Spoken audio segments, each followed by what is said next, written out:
Welcome to the Next Level Facebook Ads Podcast with Phil Graham. We help you master Facebook ads and give you an unfair advantage over your competition. Are you ready? Let's go. What's up, everybody? Welcome to the Next Level Facebook Ads Podcast, episode 457. I'm Phil Graham.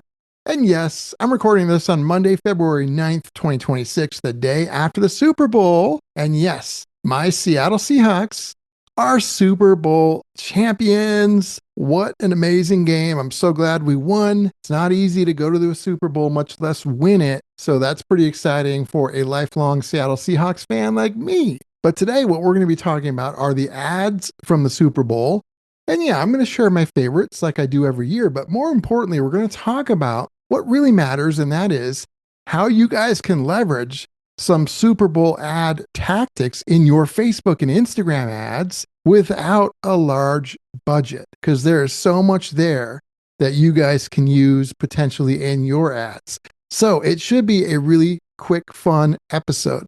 Now, before we get started, if you guys are looking for any help with your ads or your AI, whether that's one-on-one coaching and consulting, which I believe is the best way in the world to learn, or that could be having it run for you so you don't have to do it. For either one of those things, just go to my website, philgrahamdigital.com, or DM me on Instagram at philgrahamdigital, and let's connect. So let's jump right in. I'm going to share my 5 or 6 favorite ads from the Super Bowl, but then we're going to get right into the most important part, which is what are the tactics you can use from these ads with any kind of budget. So my favorites, number one, without a doubt, was the Lay's potato chips farm retirement ad. It made you feel something, and it also tied it to their product. I thought it was amazing. If you don't remember what that was or you didn't see it, it was about a dad who's retiring and giving the farm to his daughter so she could now run it herself. And it really pulled you in. It really made you feel something. By far,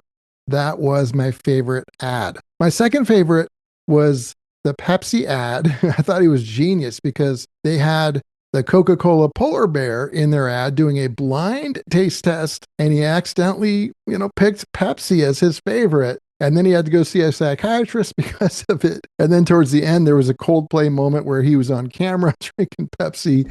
And it was just a genius ad. I thought that was very humorous and very well done. My third favorite, which was really close between second and third, was the Budweiser ad. No, I don't drink Budweiser, but I love their ads every single year. It's always on my list. This year, they had their Clydesdale horse, and they also had a little chickie that turned into a beautiful bald eagle. It was very consistent, very on brand, and also elicited a feeling, not just about the product, but about the company as a whole. And they really went with the Made in America angle, very patriotic, especially with the bald eagle. I thought that was very well done. My next favorite was the Jesus Gets Us ad. I actually thought that was very well done. For most of the ad, I had no idea what this was going to be for, but it kept me watching. I was like, I got to see what this is. I have no clue. And if you don't remember it, they kept showing all kinds of things.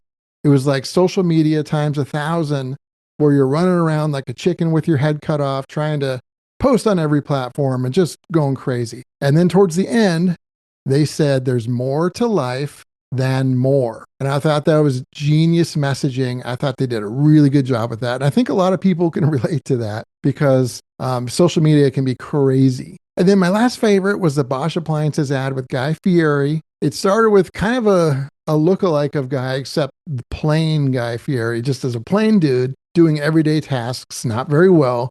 But then he transforms into Guy Fieri and then all of a sudden does them amazing. And I just thought it was really funny and very well done. And then I will give a special mention to an ad because it was very different. It was by Coinbase. I didn't love the ad, but the thing I liked about it was that it was completely different than any and every other Super Bowl ad. It almost looked like a keynote presentation or like just CapCut captions on the screen. And that was it. So it was really weird, but I will say it was completely different than anything else. And sometimes that can be a very good thing. So that made my list. So I am curious about what your favorite ads are too, because everybody's a little bit different. Feel free if you want to share. DM me on Instagram at philgrahamdigital. I would love to hear. But let's get into the part that's the most important, the part that actually matters. Because if you're running Facebook or Instagram ads, or you plan to, you can leverage some of these tactics without a large budget. So let's jump right into it. I'm going to share 5 tactics. Number 1,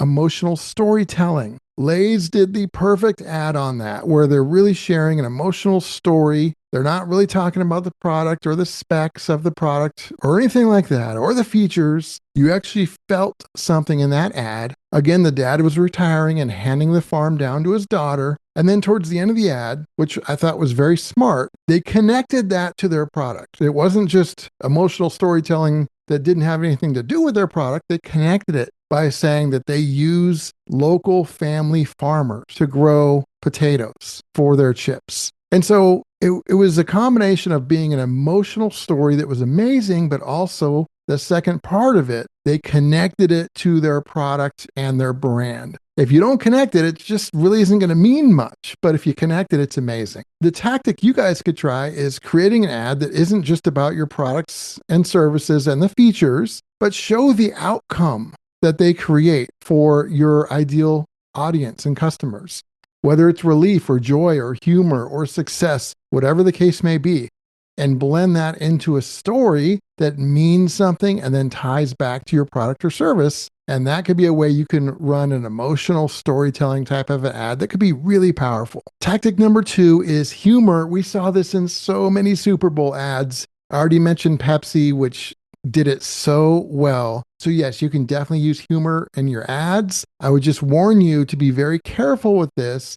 You can pull it off and do something really nice, but also sometimes you might go over the edge and do something that people take the wrong way, or maybe it doesn't have anything to do with your actual brand or product or service. That could backfire and not be so good. So make sure you're careful with it. But what I would do and how I would use it, I would think of some humor about your industry and maybe take advantage of that and leverage it. I could certainly do that about the Facebook ad industry and the AI industry with all the get rich quick idiots out there and all the scammers. I could definitely create some things that is very humorous, showing those types of things. So think about what that might look like for you. How can you use humor about your industry to create an ad that not only is funny, but ties back to either your product or service or your brand and your beliefs? And that could be really powerful. Number 3, leveraging nostalgia and cultural references in your ads. Now, Dunkin' did this really well because they had a bunch of familiar faces of celebrities and child actors that aren't kids anymore, but from a long time ago, and cultural moments of the past. And I thought they crushed it with that. In fact, I think almost 10% of the Super Bowl ads used nostalgia and or cultural references in their ads this year. So that is something super powerful because you can tap into these cultural moments that your audience already knows about and already feels. It might be a meme, it might be a trend, it could be an industry joke or inside info in the industry or something much bigger. So how you might use that is you could create an ad and you could say something like,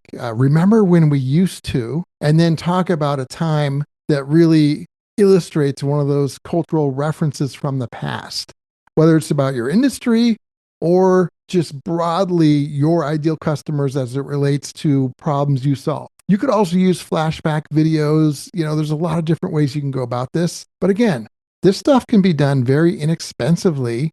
And you could even have a small ad budget and do this. Obviously, you can do it with more as well. Number 4 is borrowed credibility. I see this every single year, and you saw it in this year's Super Bowl a ton. So many ads had different celebrities in them. Now, how do you get this without having to pay a celebrity? Well, I call it borrowed credibility. So what you could do potentially in your ads, you could make a video and you could talk about how a certain celebrity or a certain brand or a certain movement has affected how you do things as an entrepreneur or as a brand and why it affected you and how it influenced you, whether it's a book or a person or whatever the case may be. And that's almost like borrowed credibility in a way. Now, you got to be careful with this, and I'm not giving legal advice. So if you do this, make sure that you're doing it correctly and that it's illegal to do so you don't get sued. So you want to check with your lawyer before you do this. But this is a way that really can be powerful, to talk about a brand, a book, something that has changed or affected how you do business and why,